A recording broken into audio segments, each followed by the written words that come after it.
All right, we're starting the show. That was too much. That was too funny to not not start. I'm a guy on a spaceship shooting arrows.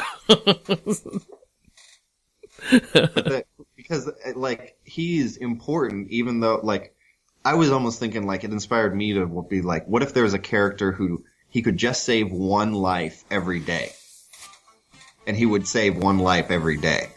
So, like, he could be in these giant superhero battles, and it's just like, all right, I gotta save one, you know.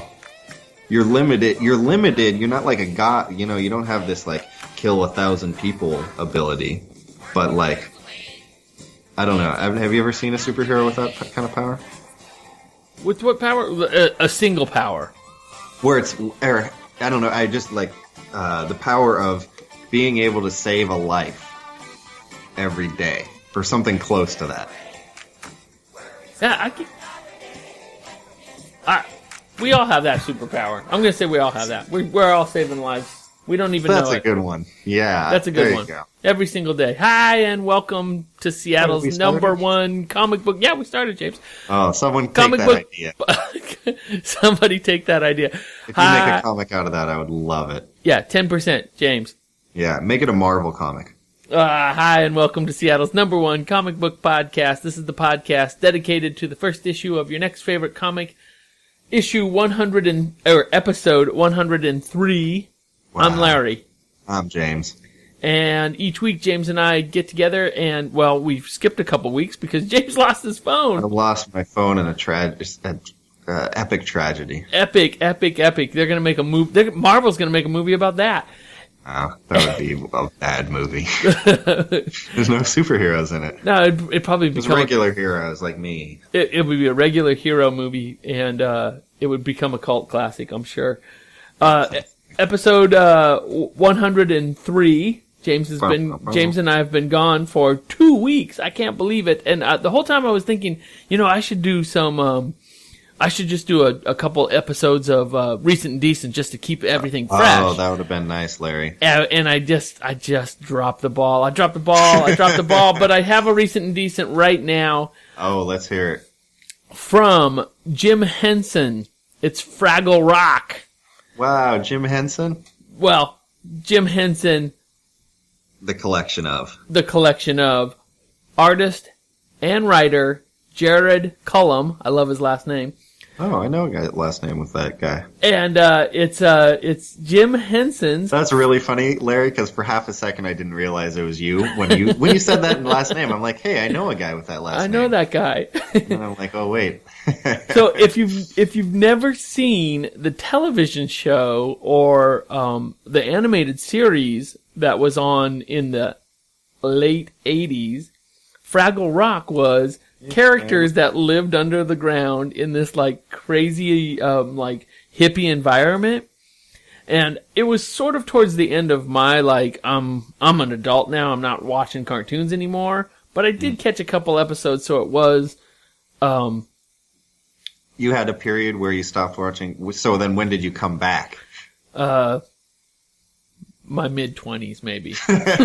So for like 5 years there, I wasn't watching cartoons.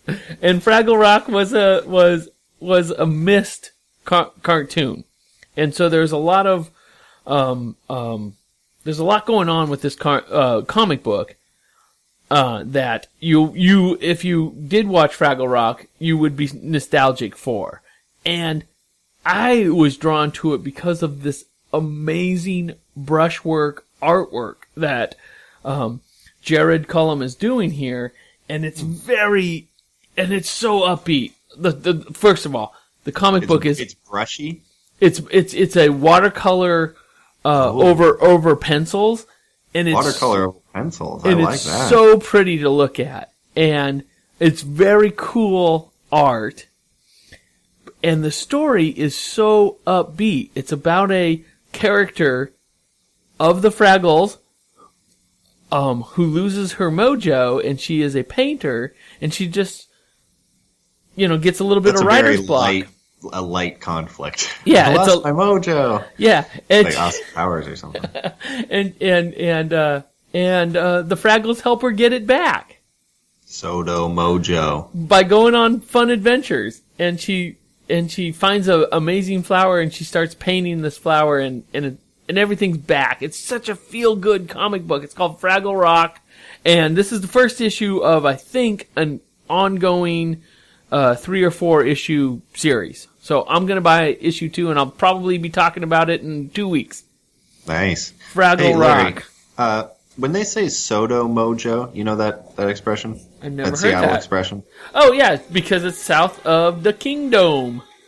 Oh, is that what that is? I think that's what so-do means, south of the Kingdom. I don't know why it's so-do. South of the Kingdom. What? Yeah, so-do mojo. I have no idea. I have a funny story, though. I've heard it as south of downtown, but the south Kingdom of one south of downtown.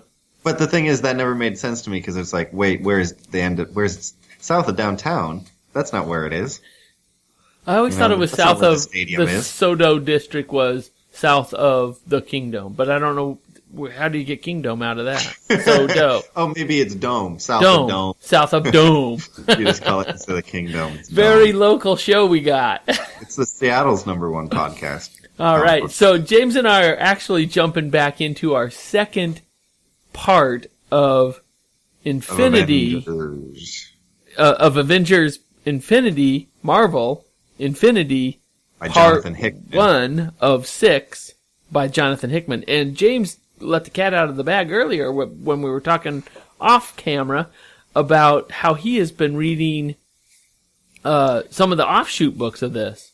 Yeah, on Comixology, if you download Infinity, if you have the Comixology subscription, then, or even, I mean, I guess you could pay for it if you don't, there's like this collection of all the like surrounding Avengers, New Avengers, and those are also by, so Larry, I did look this up, they are also by Jonathan Hickman.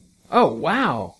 Yeah, so he did like 5 or 6 Avengers and 5 or 6 New Avengers.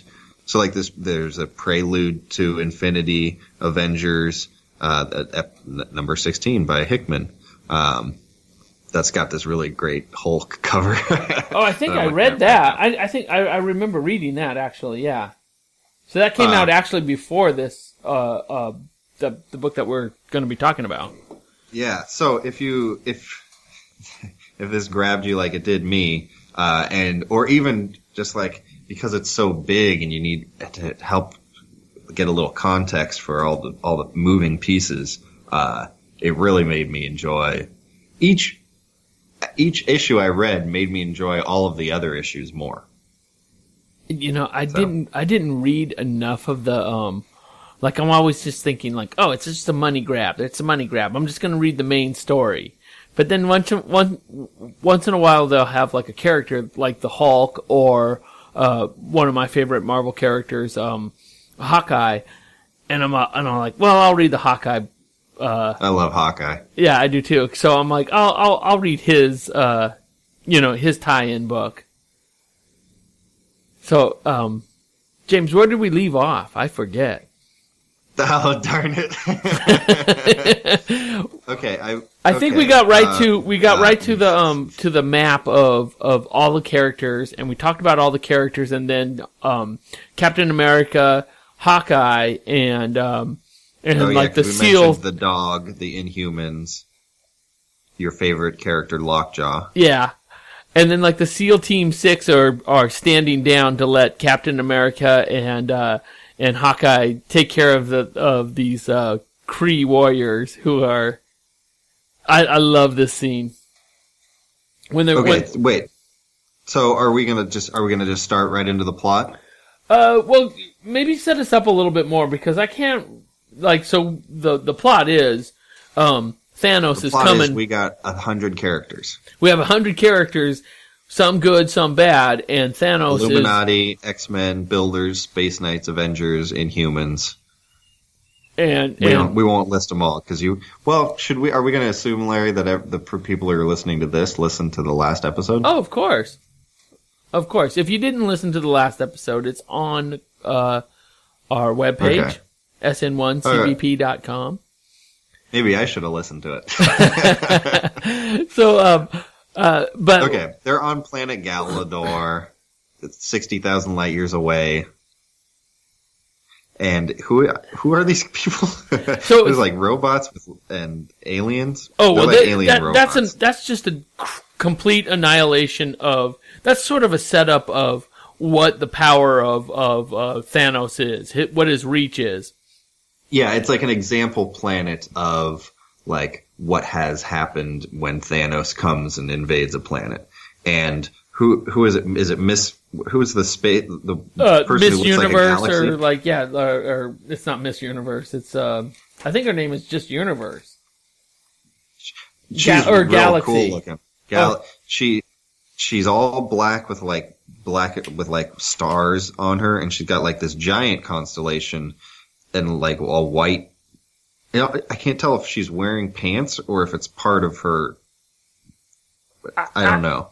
I would imagine if they put her in the movie, she would have been just sort of like just a black screen with like moving lights inside of. Like you're looking at a television with like static, but you're like you dialed it down so you just see little bits of stars floating in and out of. That's what I imagine her costume. It almost her costume has movement.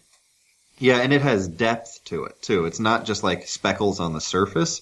It's like the stars are like deep within, like almost if you couldn't touch her because your hand would just like reach into a galaxy. Yeah. She's a cool looking character, and she is explaining to this young. Definitely my favorite looking character. Yeah, she's very cool looking.